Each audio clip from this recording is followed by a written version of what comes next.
The alien goddess in chains said I could free her, but only if I promised to stay with her forever. Welcome to the world of science fiction.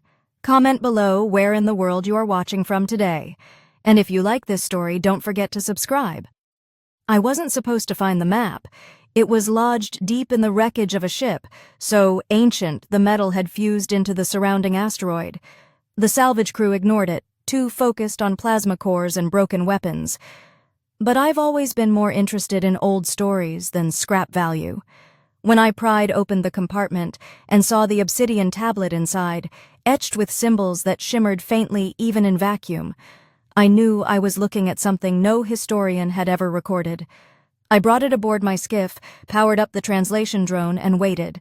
The message unraveled slowly. It spoke of a temple hidden beneath a dead star, guarded by a vault and buried so deep that even light dared not return. At the end was a phrase I couldn't ignore. Within lies she who waits, chained by betrayal, burning with love and rage. Most people would have flagged it as a trap or some ancient war legend.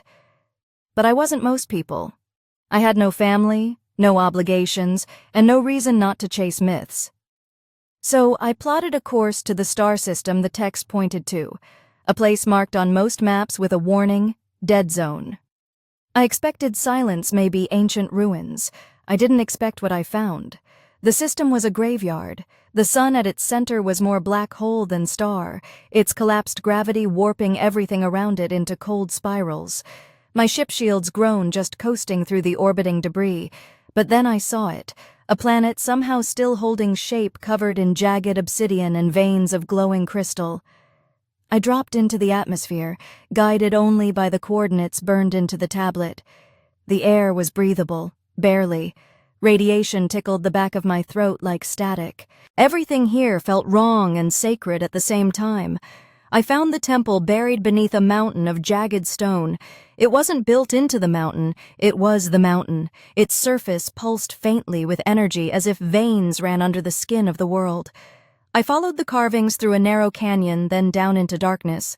My gear failed halfway down. Lanterns flickered, boots lost magnetic grip, and even my comlink crackled with whispers I knew weren't mine. But I kept going. Eventually I came to a door. No key, no lock, just a wall of shimmering force that responded to my presence like a living thing. When I reached toward it, it parted, not like glass breaking, but like water rippling around my hand. The chamber beyond was vast, carved out of the planet's crystal core. Pillars taller than skyscrapers supported a dome inlaid with golden constellations I didn't recognize. At the center of the room, she hung in the air, chained, floating, glowing with power that made my bones itch. She was massive, not grotesquely tall, but powerful in a way that made the air tremble around her. Her skin was deep midnight blue, like the vacuum between stars, with golden veins pulsing across her arms and chest in patterns that danced with each breath. Her hair, black and wild, floated around her like a storm cloud barely contained. Her horns curled backward in perfect symmetry, sharp and regal, and her eyes, when they opened, were like twin novus locked behind glass. I froze. She didn't. "Another supplicant," she said, her voice a mix of melody and thunder. "Another thief, another coward." I raised my hands, backing away, my instincts screaming. But then her expression changed, her voice softened. "You're not like the others." "I came because of the map," I managed to say. "The message said you were waiting." "I have waited," she whispered. 10,000 years, maybe more. I lost count. They left me here, sealed me beneath this husk of a world while they fed lies to the stars. "Who are you?" Her laugh was soft and bitter. "Once I was called Annabella, a guardian, a queen, a weapon. They feared me, so they locked me away, said I would bring ruin, but I only ever wanted to protect what was mine." I took a cautious step closer, trying not to let awe turn into stupidity. "Why leave a map?" "To see if anyone would come," she said, "to see if anyone still could." "And what happens if I free you?" Her golden gaze locked onto mine, sudden and sharp. "You must promise to stay with me forever. That is the price. I frowned. Why? Because I cannot bear solitude again, she said, and her voice cracked in a way that no power could hide. I can survive pain, betrayal, even imprisonment, but not the silence, not again. I looked at the chains. They weren't metal. They were like light, but solid interwoven symbols burned into the air. I could feel their hum under my skin. I didn't understand the full weight of her story, but something in her voice made it real, something broken, lonely, defiant. You don't even know me, I said quietly. I know your eyes, she replied. They didn't look away. That shook me. She wasn't trying to seduce me. She wasn't pleading. She was being honest, and that was far more terrifying. She meant to keep the promise sacred. I could have walked away. I probably should have, but my whole life I'd wandered between ruins and relics, never belonging anywhere. No one ever needed me. No one ever asked me to stay. I looked up at her, this impossible goddess, chained by time and treachery, and felt the weight of her loneliness like it was my own. I promised, I said. I'll stay. The vault shuddered. The chains groaned. Her eyes widened not with glee but with something else, relief and maybe fear. Then with a sound like stars colliding, the binding snapped. The sound of the chains breaking wasn't just noise. It was pressure, a force that punched through the chamber, knocked dust loose from ancient carvings, and made my vision blur like gravity had been turned sideways. Annabella dropped, didn't fall, but landed with intention. Her bare feet struck the stone floor with a gentle thud, and the glow from her veins surged like a heartbeat.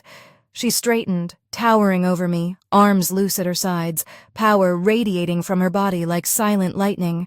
For a second, neither of us moved. She just breathed, her first breath as a free being in what might have been 10 millennia. I saw the corners of her eyes glisten, then harden as the light of her body dimmed slightly and steadied into control. She was suppressing something, rage, sorrow, I wasn't sure, but I stayed rooted true to my word. You did it, she said quietly. Her voice still echoed, but now it sounded alive, not rehearsed, not trapped behind layers of control. She turned to me fully, eyes piercing through my thoughts, and you kept your promise. I said I'd stay, I replied, swallowing the lump in my throat. Still here. She took a step toward me, not threatening, not seductive, just curious. Her golden irises narrowed slightly. You're trembling. I hadn't noticed. The energy in the room was making my legs unsteady, the static in the air, the weight of her presence. It wasn't something the human nervous system was built to endure, but I steadied myself. You're a walking nuclear storm, I muttered. Give me a second. Annabella let out a short, quiet laugh. It was the first soft sound in this world of cold stone and glowing violence. You're not like the others who came, she said. They saw power, tried to control me, they failed, and the vault took them. Vault? I asked, glancing around. She turned her gaze upward, motioning toward the glowing constellations that decorated the ceiling of the chamber. This place is alive in its own way. It was built not to hold me, but to test anyone who came here for me. You passed, not because you're strong, but because you listened. Before I could respond, the chamber shifted. Literally, the floor trembled, cracks spiraling outward from where she had stood chained. The golden carvings pulsed angrily, and I heard a low, deep hum building all around us. Her eyes darted to the far wall. It's collapsing. It was never meant to be unsealed. Once the power flows again, the old world will notice. Notice what? That I'm free. That answer chilled me in a way no collapsing ceiling ever could. Whatever we'd just done, it wasn't just personal. It had lit a beacon in the void. She grabbed my hand. Her skin was warm, almost too warm, but not burning. It wasn't attraction that made my chest clench. It was her urgency.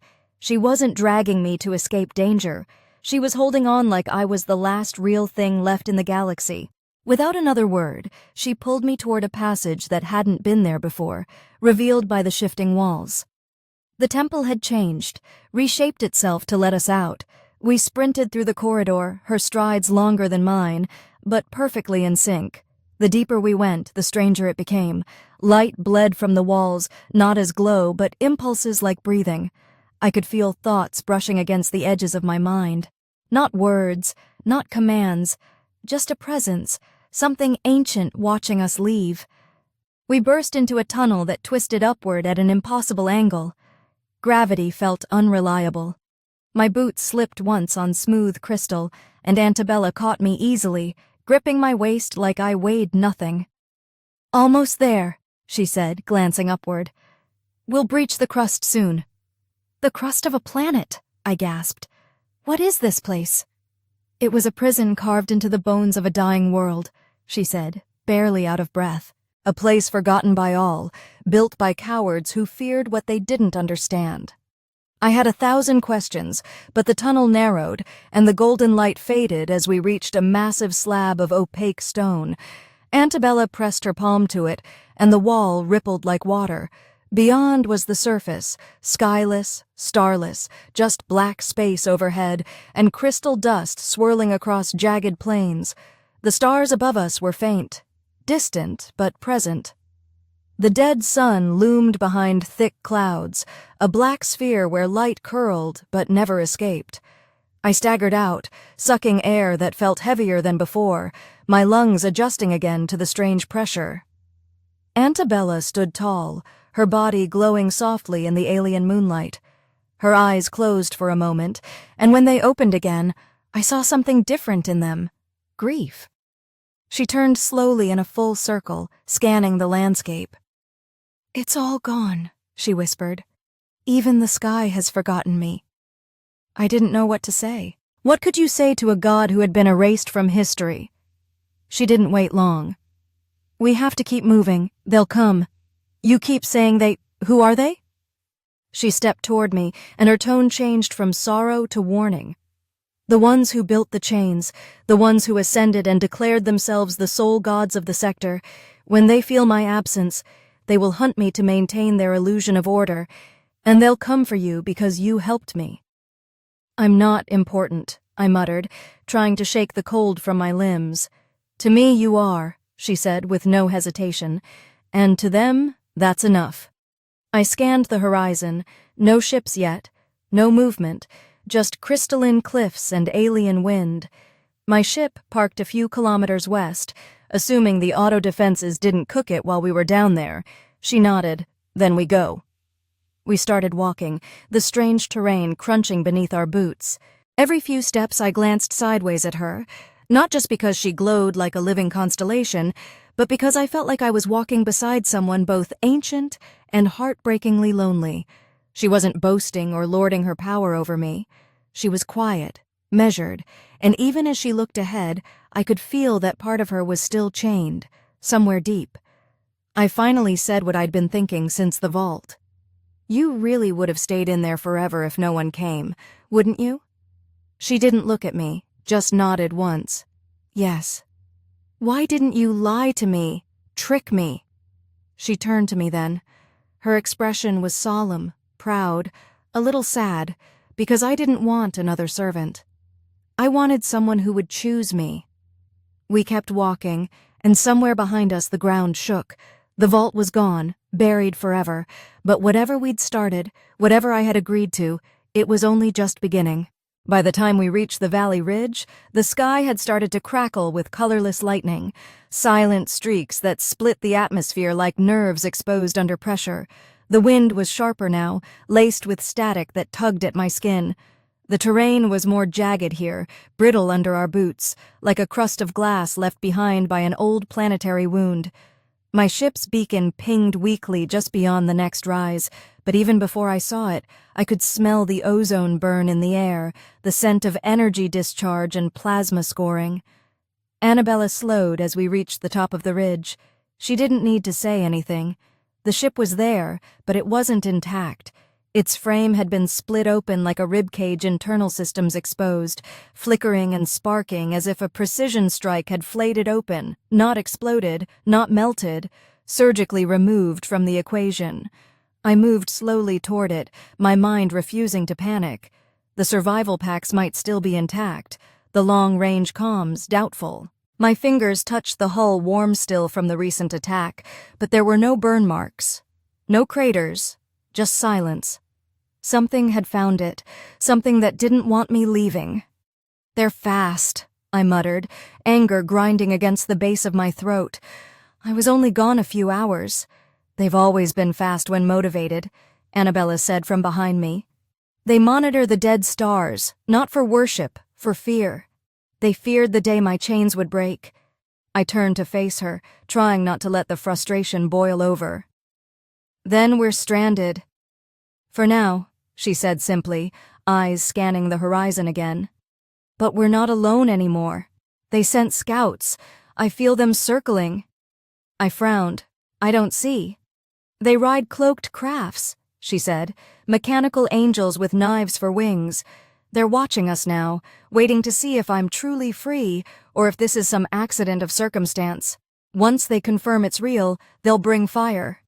She said it like it was the weather, not panicked, just certain. I paced for a second, trying to piece together the plan from the scraps of options we had left. No ship, no weapons, limited supplies, a goddess beside me who could level a mountain but was still shaking off 10,000 years of dormancy. "All right," I said. "Then we need shelter, somewhere out of sight, somewhere we can plan." Annabella nodded. "There is an old temple, a broken one, less than a day's walk. It was part of the binding network, but they abandoned it after my imprisonment. It may still stand." She walked ahead, trusting I follow, and I did. The planet beneath our feet was strange, dry and scarred, but every few kilometers we'd passed something unnatural. A spiral pattern etched into the stone. An obelisk broken at the center with symbols half erased by time. It wasn't a natural world. It was built or grown around her prison, and forgotten only when the architects became too afraid to revisit it. The deeper we moved into its wild regions, the more I understood how thoroughly they tried to bury her existence. We rested once in the shadow of a shattered spire. She didn't sleep, but she sat cross-legged with her eyes half closed, her glowing veins dimmed to a gentle flicker. I shared a protein bar with her, and she inspected it like a rare gem before nibbling the edge. Her expression twisted. "You eat this by choice." "Only when stranded," I muttered. She actually smiled. That moment more than anything made her real to me. Not a weapon, not a goddess. Just someone experiencing the strange new universe she'd awoken into. I asked her something that had been gnawing at me since the vault. "Back there, when you asked me to stay, why me? Why not wait for someone stronger or smarter or more divine?" She opened her eyes fully then, and the smile faded. "Because you didn't try to use me, you didn't flinch when you saw me, you didn't ask for power, you asked for truth, and I've had millennia to imagine who might one day find me. Out of every dream, every possible face, yours was the only one that didn't come with chains. I didn't know how to respond to that, so I didn't." We kept walking. By nightfall, though the dead sun never truly set, we found the ruin she mentioned. It was less temple and more graveyard of architecture, scattered across a sunken plain surrounded by jagged cliffs. Most of the structure had collapsed inward, but a sub-level beneath the rubble still glowed faintly, protected by layers of ancient shielding that buzzed when we passed through. Inside, it smelled like dust and forgotten voltage. Screens flickered to life as Annabella entered, responding to her presence with something like reverence. Symbols lit up the floor. She traced them with her fingers, drawing a path to a long dead console that sputtered to life under her touch. "Still remembers me," she whispered. More to herself than to me. I watched her closely. The way she moved wasn't like someone retaking a throne. It was more like someone returning to a place they once loved but were forced to abandon. She ran her hands across the console, downloading raw data from crystal cores, reading ancient communications in languages I couldn't translate. Her face grew darker with each one. I stepped forward. "What is it?" She looked at me, pain etched across her features. They erased everything, not just me, every record, every city that worshipped me, every name tied to my reign. I am a footnote in their mythology now if I exist at all. "Then we change that," I said. "You're free now. You're not alone. You have me." Her expression shifted, not to joy, not to hope, but to something steadier, trust. She reached out, touched my chest lightly with the tips of her fingers. Then we begin again. We spent the rest of the night powering up the vault's defenses just in case. She slept for the first time in the smallest room. No throne, no shrine, just a padded surface in silence. I watched her for a long time before finally lying down, exhaustion taking hold. I didn't know what tomorrow would bring, but I knew I wouldn't be running. I'd promised to stay. And now, for the first time in years, staying felt like something I wanted, not something I owed. The silence that followed our first night in the ruins wasn't peaceful. It was taut, still, the kind of stillness that usually comes right before something terrible drops out of the sky.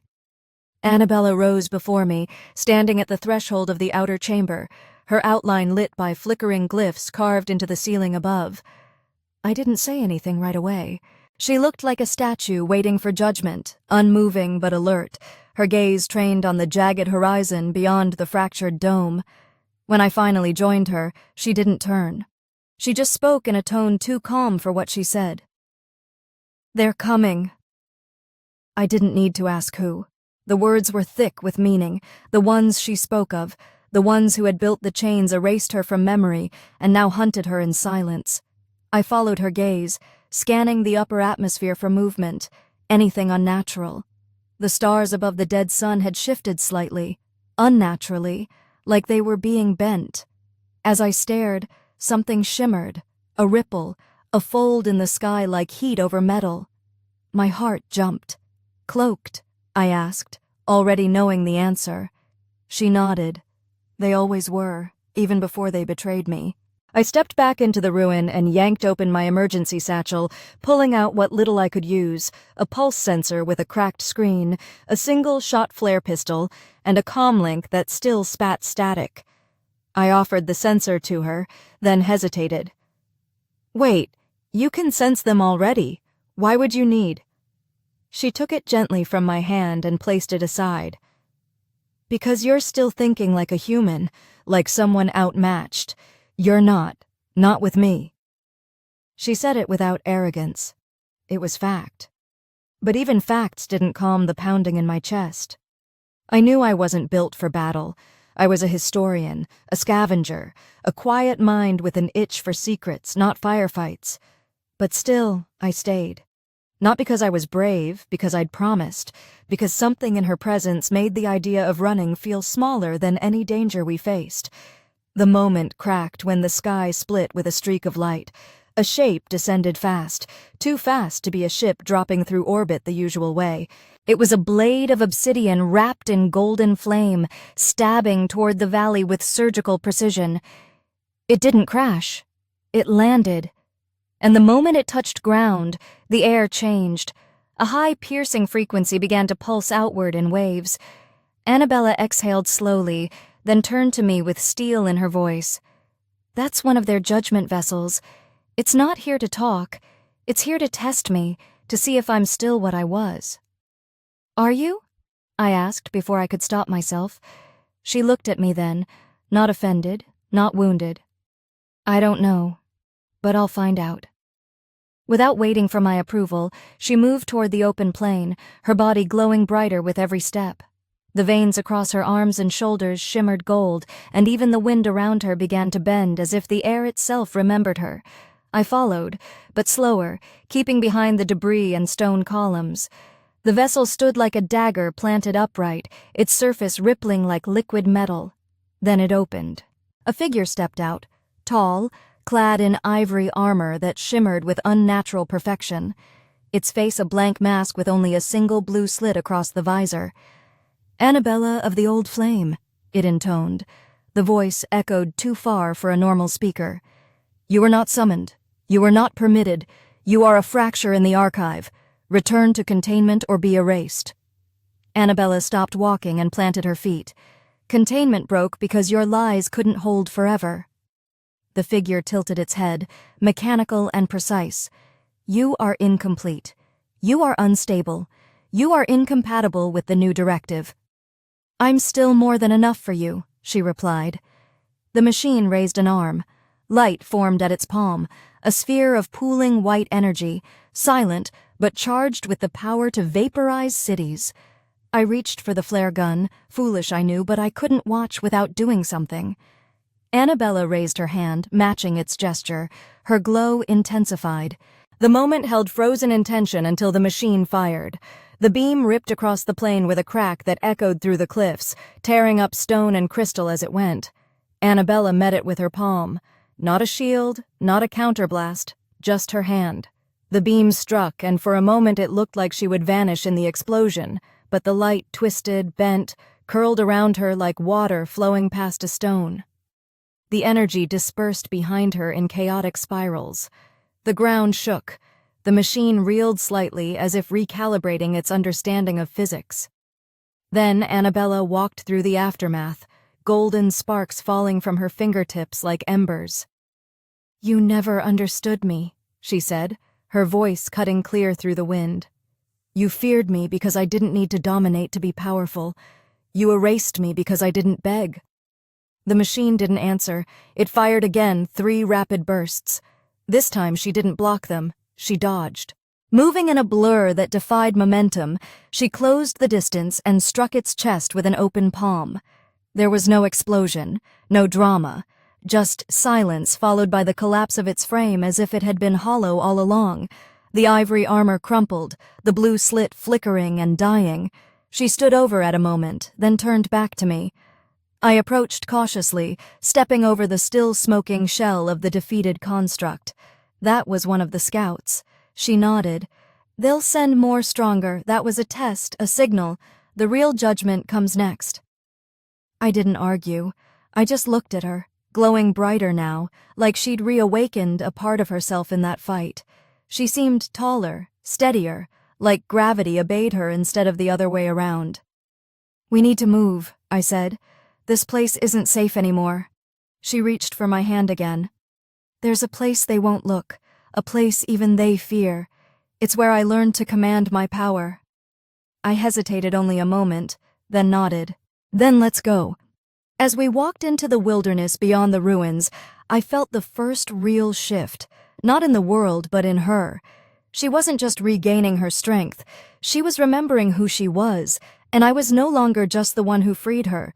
I was becoming something else, not a witness, not a follower, a partner, and I knew if I was going to stay, I couldn't just keep up. I'd have to rise with her. The place she led us to didn't exist on any star chart or buried archive. It wasn't marked, wasn't labeled, wasn't referenced in any fragment of alien scripture I'd ever studied. And yet, the moment we passed the ridge and saw the massive ravine stretching across the earth like a wound stitched with light, I understood. This was not a location, it was a scar. Something powerful had happened here, long before either of us arrived, and something just as powerful had been left behind. The cliffs surrounding it were black glass, not stone, melted and cooled by unimaginable heat. Vines clung to them anyway, crawling across the sheer surfaces like they were trying to choke the memory from the terrain. Below us, faint pulses of gold shimmered through the cracks in the ravine floor. It was like the planet was breathing. Annabella stopped at the edge, her face calm, but I could see the way her fingers twitched slightly at her sides. She wasn't afraid. She was remembering. "This is where they trained us," she said, voice quiet. "Where they bound our power to their will, we were told it was sacred, that it was a gift, but it was a cage." I didn't interrupt. I just waited. She stepped forward, then began her descent along the winding, fractured path into the ravine. I followed, boots crunching on loose shards of crystal, one wrong step away from sliding to the bottom. The deeper we went, the warmer it got, not with heat, but with energy, like walking into the pulse of a sleeping machine. The air shimmered faintly, and the wind whispered words I couldn't quite hear. The place was alive, a relic of a forgotten power source, or maybe a graveyard for one. Either way, it didn't welcome us. It tolerated her. At the bottom, we found what looked like an altar, not a religious one. This wasn't made for worship. It was a device, A ring of hovering stones locked in perfect rotation above a central platform, glowing with a low hum that vibrated through my bones. She stepped into the circle without hesitation. As soon as her foot touched the platform, the stones stopped spinning. Light erupted from the center and wrapped around her like a cocoon, lifting her into the air. I reached out on instinct but stopped myself. She wasn't in danger. She was unlocking something. Her body lit up not just the veins, but her entire form. Symbols danced across her skin, lines of forgotten code or divine language that responded to the energy around her.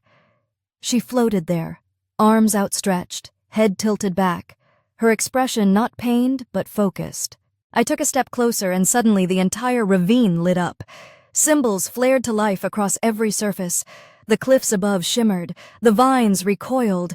Something ancient had just been reawakened, and it was recognizing its master. When the light faded, she landed on her feet. The platform dimmed, but the stones hovered again, slowly spinning once more. She turned to me, her eyes burning brighter than before. "They never took it from me," she said. "They thought they had, but it was only sleeping." I stared at her for a moment, taking in the sight. She wasn't glowing from energy anymore. She was energy. A living conduit, a storm wrapped in flesh and breath. But she didn't look at me with superiority. She looked at me like I still mattered, like I was still hers. Before I could speak, she reached toward the hovering stones. One of them broke formation and floated into her hand. She turned it toward me.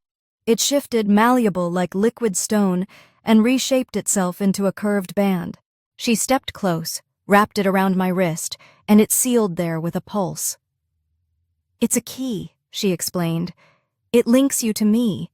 It lets the world recognize that you're mine, and it means that when they come, they'll know you didn't just stumble into this. You chose it." I looked at the band. It hummed gently, matching the rhythm of my heartbeat. What else does it do? Her smile was faint. "It protects you, and if I fall, it'll carry my memory." I didn't like the sound of that. I didn't like the way she phrased it, but I didn't argue. Not now. We had more pressing problems. If this place still has power, can we use it? Call for help. Build something to fight back. She nodded slowly. "In time, it will take a few days to bring it fully online. The systems were meant to only respond to specific patterns, mine mostly, but they'll adapt to you if I ask them." We made camp there near the altar. For once, we didn't have to keep moving. No judgment vessels, no buzzing of cloaked watchers. The ravine must have been too deep or too masked by its own energy for them to track us here. As I prepared what little food we had left, she sat beside me and stared up at the nightless sky. She seemed less tense now, not relaxed, but less guarded. "Do you miss it?" I asked after a while. "Your old life before the chains." She was quiet for a long time. Then I missed the people, the ones who believed in me before belief became a sin. I miss flying without being hunted, and I miss being able to speak without fear that every word would be twisted into prophecy or rebellion. I watched her eyes as she spoke. There was a weight in them that hadn't been there days ago. She was remembering not just the pain, but the beauty that had been stolen too. "I don't know if I can give you back everything you lost," I said, "but I'm still here if that counts for anything." She looked at me then, really looked. "It counts more than anything." We didn't speak again that night, but we didn't need to. The silence between us wasn't empty anymore. It was shared, it was understood, and even with an empire about to crash down on our heads, I felt for the first time in my life like I was exactly where I was supposed to be. The next morning, the air in the ravine had changed. Not in temperature or smell, but in feeling, an invisible shift in pressure like something vast had turned its attention toward us. Annabella felt at first. She stood by the altar platform again, her eyes distant, focused, as if listening to a voice carried on frequencies no human could hear. I approached slowly, careful not to break whatever link she was forging. The floating stones now moved faster in their orbit, streaking trails of light behind them, and the entire ravine had begun to hum, Not loud, not violent, but constant like a deep mechanical breath. She looked over her shoulder when I neared and spoke softly like someone speaking in a cathedral. They felt the activation.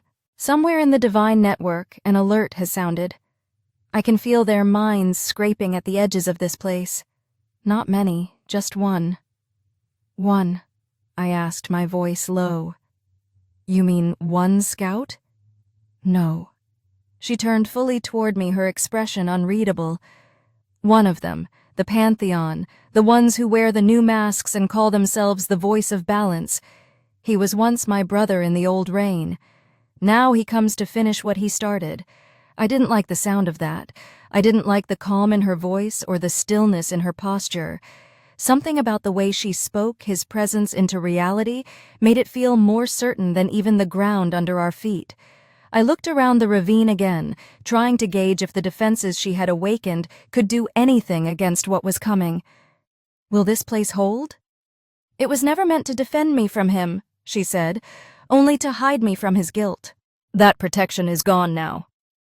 So we run. She stepped forward and reached for my wrist, her fingers brushing the stone band she had placed on me days ago. No, we speak. This is not a war yet. It is a reckoning. I didn't argue. I trusted her. But that didn't make it easier when the sky cracked open above us like paper set to flame. There was no ship this time, no construct descending on thrusters or light engines. There was just a figure descending slowly, cloaked in white so brilliant it seemed to suck the color out of the world. He didn't land. He hovered. His presence was wrong in every way, not mechanical, not alive, just designed. Perfect in a way that felt sterile and empty. His face was hidden behind a mask of shifting lines. His voice a harmony of whispers layered on top of one another. Annabella, you have violated your bounds. She didn't flinch. There are no bounds left. You were sealed for the preservation of order, he continued. You were given mercy. That mercy is now forfeit. You sealed me because I loved too freely, because I gave power to those you deemed unworthy. You disrupted the structure. I revealed it for the lie it was. His form flickered for a moment, then solidified. He began to descend toward the ravine floor, and instinctively I stepped in front of her. Stupid, maybe, but I didn't care. He noticed me, his head tilting slightly like a machine analyzing an unexpected variable. This one is human, he said. You tied yourself to something fragile that alone proves your instability. Annabella's voice was ice. He freed me because I asked. He stayed because I matter. That makes him stronger than any of you. Then he will die first. The air shifted, not heat, not wind, just intention. I felt it before I saw it, an invisible thread pulling toward me sharp and absolute, but before it could touch, she stepped in front of me, her palm raised. A burst of golden light erupted outward, cracking the air with a noise like shattering glass. The blast didn't hit him. It bent around him like water around a pillar, but it forced him back a step. And for the first time, I saw him hesitate. You fear me, she said. You always did. That's why you buried me instead of facing me. That's why you never came to see if I survived. But here I am, not broken, not bound, and not alone. He didn't respond. He simply raised his arm and sent a pulse of blinding white energy down toward us. The ravine walls screamed in response, their own dormant defenses surging to life as they absorbed and redirected the blast. Arcs of gold and silver light crisscrossed the sky. I ducked behind the altar, but Annabella stood her ground, her body glowing brighter than I'd ever seen. When the light faded, he hovered still, untouched, but no longer advancing. This is your last chance, he said. Surrender, and the human lives. Resist, and your memory will be erased from time. She looked over her shoulder at me, just a glance, but it was enough. I stepped from behind the altar and stood beside her, shoulders squared, pulse thudding. You said you wanted me to choose. I choose this. I choose you. The god didn't understand it. I could see it in the stillness of his posture. This wasn't part of his logic path. His next move was slow, reluctant. He began to descend further, his energy pulling in around him like a forming storm. And then Annabella spoke one word in a language I didn't know. The ravine responded, the altar flared, the air became thick with symbols and memory. The stones in the circle spun faster and faster until they blurred into a ring of light. Then they exploded outward, not in destruction, but in creation, forming a barrier around us, a sphere of reality tied to her power. And in that moment, I saw her as she truly was, not a prisoner, not a weapon, not even a goddess, just a being made of light and will, protecting the one she had chosen just as I had chosen her. The god hesitated again, then vanished, not in retreat, not in defeat, but in acknowledgement. This was not over, but for now he'd seen enough. The sky closed behind him, the wind returned, the light dimmed. Annabella collapsed to her knees, exhausted but smiling faintly. "He saw us," she said, breathless. "He saw us," and he stepped back. I knelt beside her, steadying her shoulders. "He's going to come again." "Yes," she said, "but next time we'll be ready." She slept for the first time in what felt like days, though time had begun to stretch and fold strangely around us. The ravine no longer felt like part of the surface world. It had become its own sealed chamber of energy, a sanctum carved into forgotten systems that obeyed her presence and bent gently toward mine because of the bond she had gifted me. I sat near her as she rested, watching the gold in her veins pulse softly beneath her skin, like embers under the surface of a sleeping forge. Her breathing was steady now, deeper than before, as if the confrontation had drained the final layers of tension that had coiled through her ever since she was freed.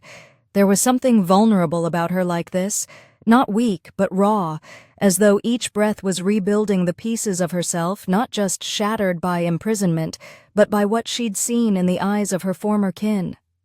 That god, that thing that called itself her brother, had not looked on her with malice or compassion, just with surgical calculation. And for a being like Annabella, once worshipped and revered, that kind of cold erasure might have cut deeper than chains ever could. The temple's systems remained active. The altar hummed softly. The band on my wrist still pulsed, and I could feel it sinking with something buried in the stone around me. Not hostile, curious. I let it scan me, respond to my presence, offer small flickers of warmth and comfort as I touched the altar's surface. I wasn't one of them, not divine, not shaped by energy and purpose, but I mattered here because she had said I did, and the systems believed her. When she finally stirred, she didn't speak at first, just blinked up at the ceiling and sighed, long and low, like someone who had finally woken from a nightmare they weren't sure was over. I reached for her hand, not to comfort her, but just to remind her she wasn't alone. She laced her fingers through mine without looking. When she finally did, her voice was quieter than usual. "He wasn't supposed to hesitate." "He didn't seem sure," I replied. "Maybe he expected you to be angrier. Maybe he thought you'd lash out." She shook her head slowly. "No, he expected me to be broken. What scared him was that I was." I helped her sit upright. Her balance returned quickly, and the light in her body began to glow steadier again. "So what happens now?" I asked. "You said this wasn't a war, but he didn't look like someone who's done talking." "No," she said, rising slowly to her feet. "He'll return with others, and next time they won't hesitate, but he gave us something we didn't have before." "What?" "Time," she said simply. "Time to awaken the rest of what's buried here." She didn't mean more weapons, not exactly. As we moved deeper into the sanctum beneath the ravine, the true nature of the temple began to reveal itself, not as a shrine to power, but as a vault of memory. She guided me past sealed chambers, each unlocking with a simple word from her lips, each opening into visions of what her people once were. Holograms of cities in the sky, winged beings walking among mortals with grace instead of pride, energy flowing not to dominate but to nurture. She paused at each one, sometimes starring in silence, sometimes whispering names I didn't recognize. They weren't mournful whispers. They were honoring whispers like a priest nominating the fallen. "What happened to them?" I asked, as we passed a mural carved into the wall, depicting a council with Annabella standing defiant at the center. "They divided," she said, "not in body but in thought. Some of us believed we were guardians, meant to protect and guide to build bridges with mortals. Others believed we were rulers. They wanted worship, structure, obedience. I gave the mortals access to energy freely, without cost, without control. That terrified them." "So they betrayed you?" "Yes," she said. "But it wasn't just about power.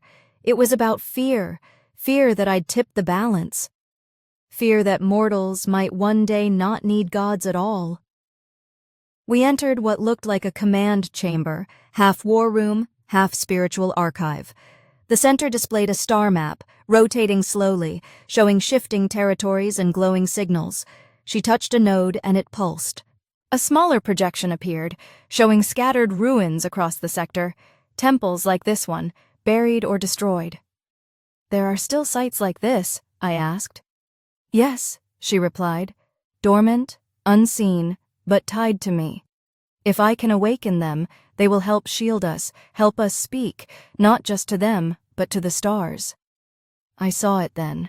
This wasn't about vengeance. It wasn't even about survival. Annabella wasn't planning to fight a war.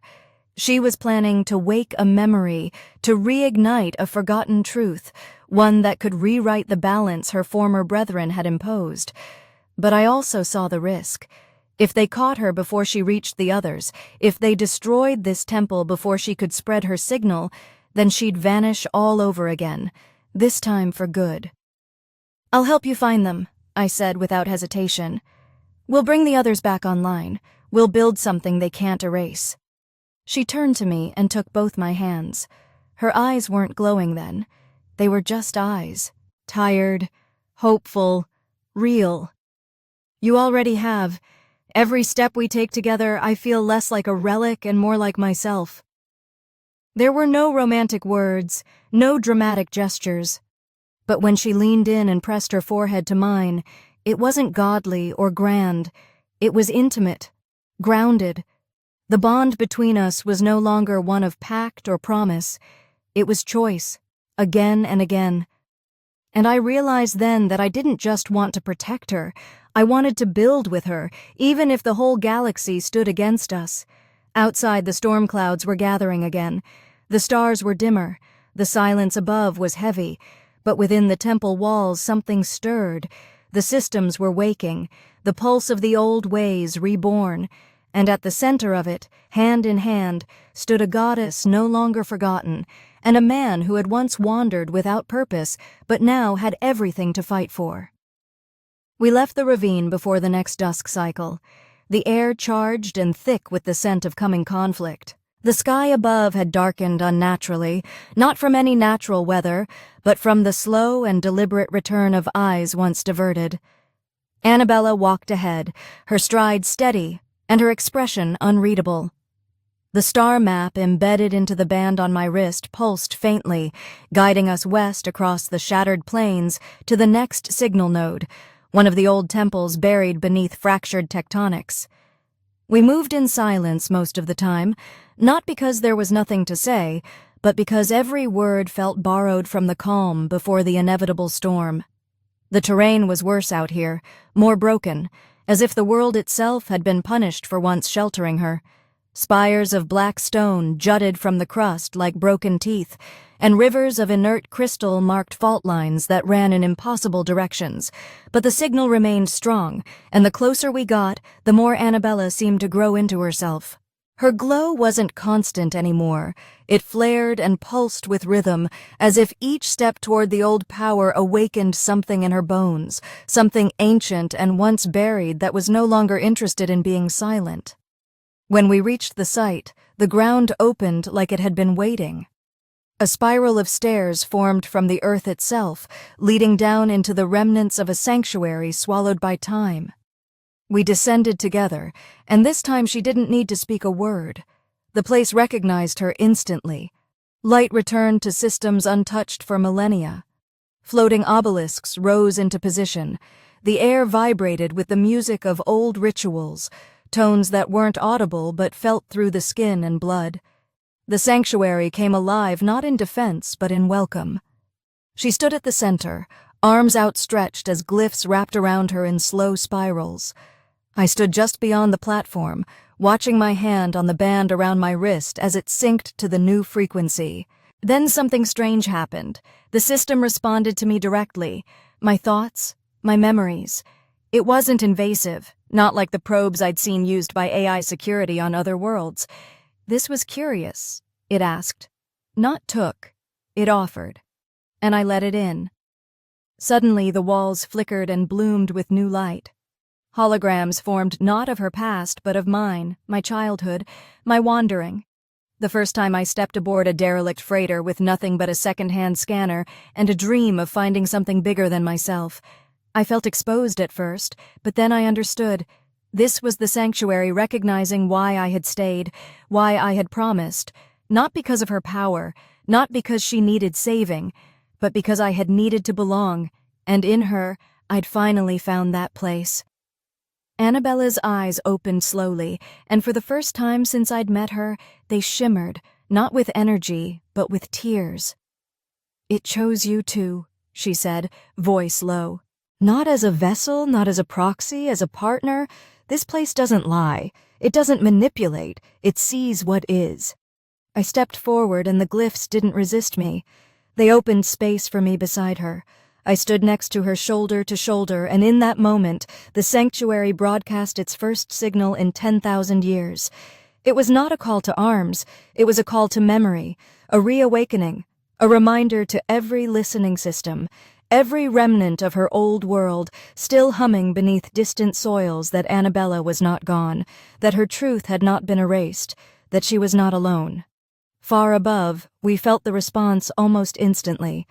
A ripple of energy moved through the air, distant and subtle like a pebble dropped into an ocean. One by one, distant nodes acknowledged the beacon, some faint, some weak, some nearly snuffed out but alive, and as each responded, Annabella stood straighter, brighter. She looked at me like she was seeing the galaxy realign for the first time. But the moment fractured when the floor trembled, not from the sanctuary's energy, but from something approaching fast. Outside light erupted in the sky, not gold, not white, but red. A drop pod tore through the clouds, trailing infernal streaks behind it, and when it struck the earth above us, the impact cracked the surface open. The old stone groaned and a secondary wave of energy pulsed outward, corrupt, artificial, wrong. We rushed up the stairwell together, and when we reached the mouth of the sanctuary, the world was already on fire. The pod had opened. Not like the previous divine constructs, this one had no grace, no symmetry. It was raw metal twisted into shape designed for one purpose: destruction. From within, a creature emerged, once divine, now twisted. A former god turned in force her, corrupted by whatever dark power the remaining pantheon now wielded. Annabella stood tall. They sent her. "Who is she?" I asked, already bracing for the worst. "She was my sister, before she traded her soul for absolution." The creature moved fast. Its form flickered between solid and molten, limbs like blades, voice a shriek of overlapping echoes. It didn't speak, it attacked. Annabella caught the first strike with her bare hand, the shockwave blasting apart the nearest stone pillars. I dove to the side as they clashed divine energy against corrupted fire, the ground shattering beneath them. She fought with elegance, but not without cost. Her opponent was not trying to win, she was trying to break. I watched for an opening, knowing I was no warrior, but also knowing I couldn't just stand by. I reached into the sanctuary's interface, my band glowing hot, and mentally called for help. The system answered, feeding me coordinates, plans, blueprints for a countermeasure hidden within the sanctuary's core. I moved fast, heart pounding, dodging falling debris and bursts of heat as the two gods tore the air apart. At the base of the sanctuary's root was a containment glyph meant for stabilizing power surges. I rewired it, reversed its polarity, and aimed it at the corrupted god's trajectory. The moment she launched at Annabella again, I triggered it. The trap activated. Light formed a net around the attacker, locking her midair, not harming her, just freezing her momentum. Annabella didn't waste the moment. She surged forward, struck her sister's chest with both palms, and the corrupted god collapsed in a burst of expelled energy, the red light vanishing into the dust. Annabella dropped to her knees beside the fallen form. There was no triumph in her face, only sorrow. She's not gone, just asleep. I knelt beside her, placing a hand on her shoulder, one more spared, one more who might come back. She looked at me exhausted but grateful. "You keep saving me," she whispered. "No," I said. "We keep saving each other." We didn't leave the sanctuary that night. The corrupted god, Annabella's sister, remained unconscious beneath a stasis field powered by the ancient systems that still thrummed with energy around us.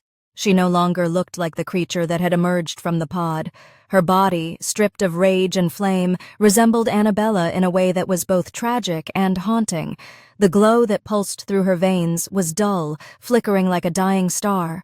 I could feel the conflict radiating from Annabella's presence, anger at what her sister had become, sorrow for the life that had been stolen, and a hint of fragile hope that somewhere beneath all the damage, the one she remembered might still remain. I sat beside her on the edge of the platform, my legs aching, my eyes gritty from smoke and strain, but my mind locked on the decision we both knew was approaching. The Pantheon had stopped observing. They were intervening now. One sibling had come, another would follow, and the next one might not hesitate to burn this world from orbit, to silence her voice again. And yet, she had not fought to destroy. She had fought to awaken, to defend, to shield, not just herself, but the echoes of what her people once were. That distinction mattered.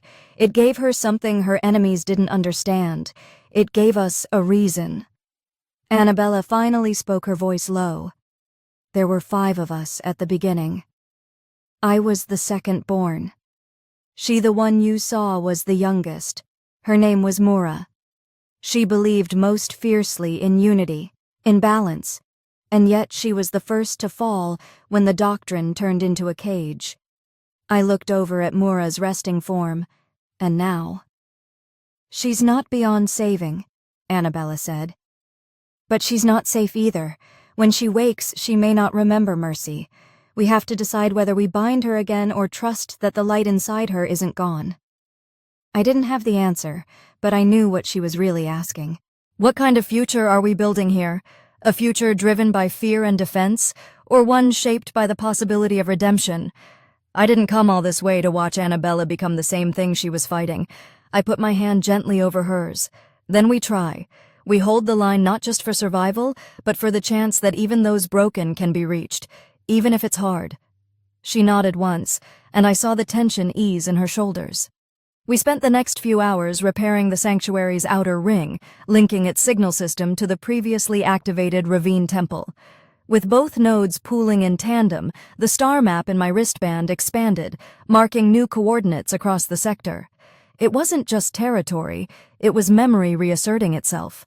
A lost civilization clawing its way back into relevance through the efforts of the last one who still believed in it. I watched her work, commanding the old tech like an extension of her body, not dominating it, but communing with it. She was not a queen demanding tribute. She was a bridge between what was and what could be. At dawn, though the light never truly changed on this world, she joined me outside the sanctuary walls. The winds had settled, the smoke had thinned. Above us, stars blinked faintly through the broken sky. She stood beside me without speaking, letting the silence settle in. Then, slowly, she reached for my hand and laced her fingers through mine again. There was no ceremony in it, no divine light, just warmth, presence. A moment shared between equals. I used to think immortality was the curse, she said. Living on while others faded, watching the world change in ways you couldn't control, but now I see it differently. The curse wasn't time, it was isolation, the lie that we had to endure it alone. You're not alone now, I said simply. I know, she whispered, and because of that, I finally believe we can win. Suddenly, the sanctuary pulsed with alarm, not a threat, an arrival. A new beacon had come online. One of the distant nodes had responded, and not just an echo it had awakened. Annabella's eyes widened, and she led me back into the main chamber.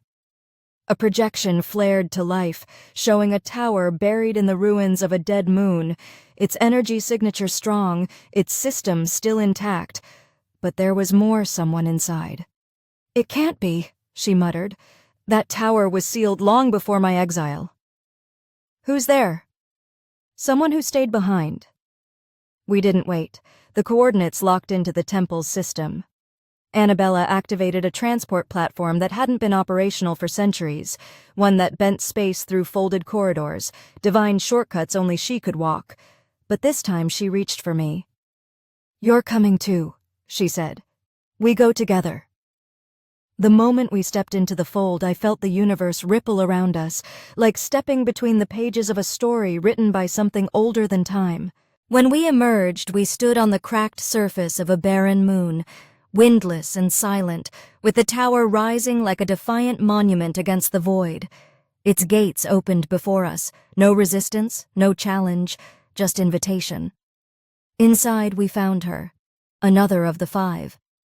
She sat on a throne of broken crystal, her body dim but intact, her eyes closed as if in meditation, but the moment Annabella entered, her eyes opened. No malice, no hostility, just recognition. "Annabella," she said, her voice like stone ground smooth by time. Annabella froze, searing. "You survived." "I endured." Searing stood slowly, her limbs crackling with age and power. She looked at me, then at the band on my wrist, and smiled faintly. "You did more than endure. You grew, and you found an anchor." "I found a partner," Annabella corrected. The 2 sisters embraced, not as soldiers or gods, but as family long divided by betrayal. Searing stepped back and looked out the shattered window of her tower. "The others will come, the ones who never doubted the purge. They will burn this place if they can." "Then we stand," Annabella said, together. Searing turned to me and spoke with quiet clarity. "Then we all do." And with that, the final stage of our journey began, not just to survive but to restore. Not through war, but through unity built on truth, defiance, and the kind of love that doesn't come from worship, but from standing side by side through the fire. The final confrontation didn't arrive in the form of a fleet, nor with the thunder of warships blotting out the sky. It came as a convergence, a slow and terrible tightening of the galaxy around us. Word had spread through the old networks. Temples were waking, nodes long dead now pulsed with soft light, and above them old watchers stirred.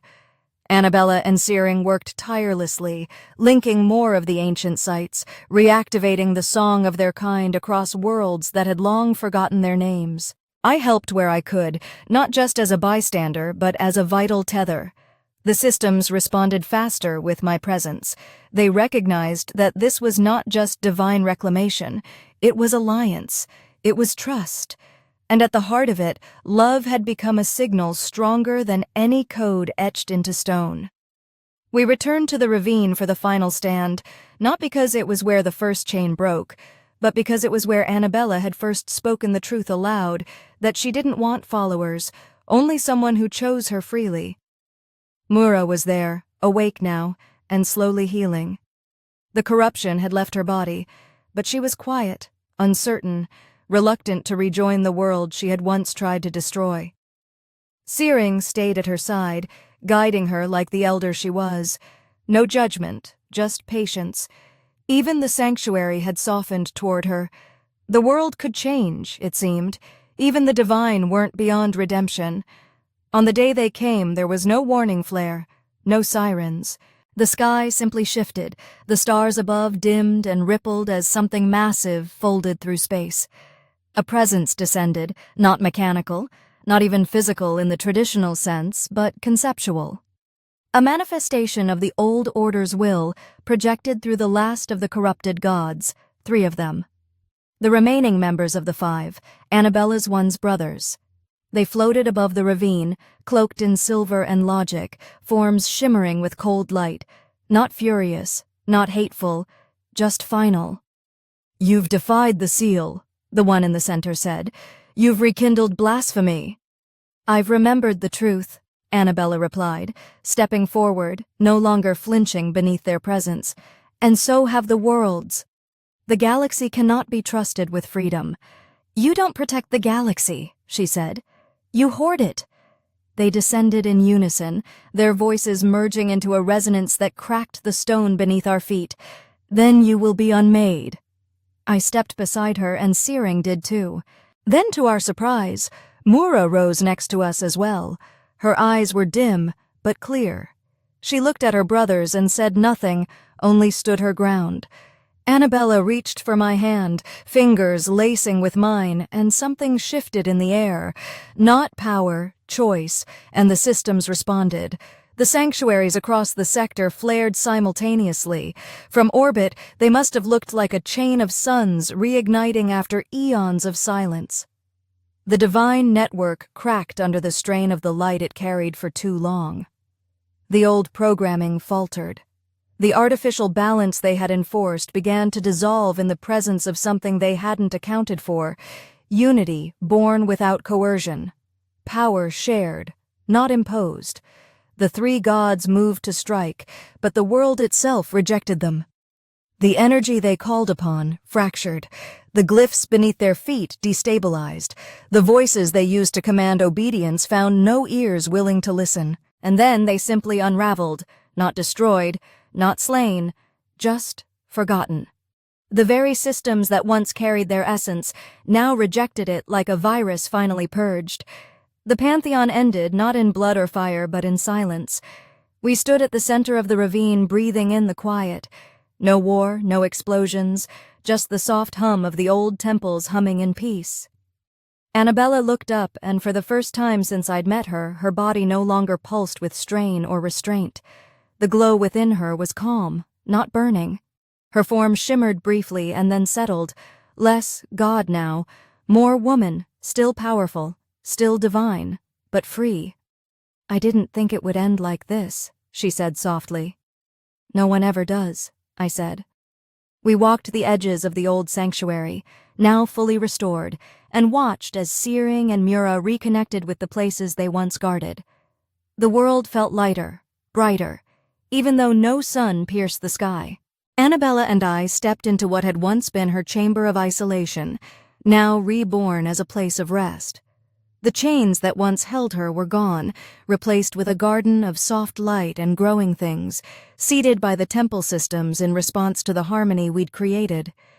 She turned to me then, hands on my shoulders, eyes searching mine, not for answers but for something much simpler.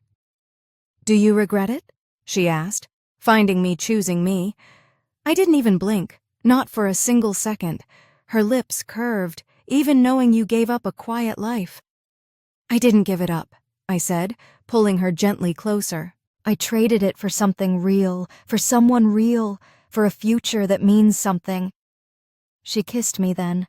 No magic, no divine storm, just her mouth on mine, her fingers threading into my hair, her body warm and steady against me, and in that kiss everything settled.